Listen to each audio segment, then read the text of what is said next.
A imajo živali spomin? A mislite, da Nace ve, kaj smo včeraj gledali na Netflixu? Nace, a veš? A mislite, da se vaš pes spomni sprehoda, na katerem sta bila prejšnji teden? Ljudje radi rečemo, da ima nekdo spomin kot zlata ribica, ali pa da sloni nikoli ne pozabijo, sam koliko pa je v tem dejanske resnice?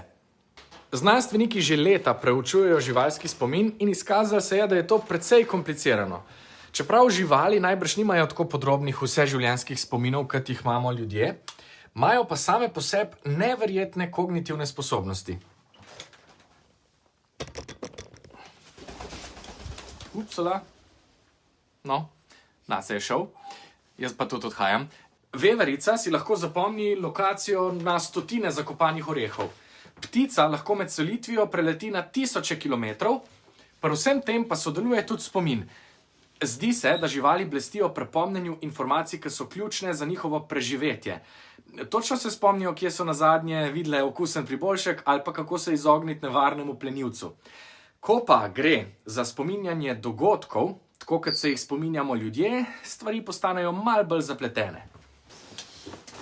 Ljudje imamo poseben spomin, ki mu rečemo epizodični. Je kot mentalni časovni stroj, ki nam omogoča, da doživljamo pretekle izkušnje. Recimo, super družinsko kosilo, ki smo ga jedli pol leta nazaj, igre, ki smo se jih igrali v otroštvu, predstava, ki smo si jo ogledali pred pol leta.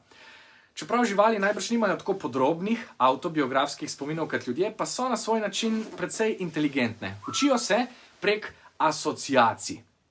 Mačka se recimo boji transportnega boksa, s katerim smo jo nazadnje peljali k veterinarju, ampak se najbrž samega obiska ne spomni.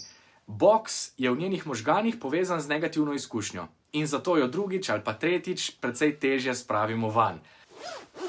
Nace pa recimo, kot mogoče slišite, točno ve, da se, ko nekdo odhaja, vedno poslovimo. Ajde, Nace, lepo se mej! Se vidimo!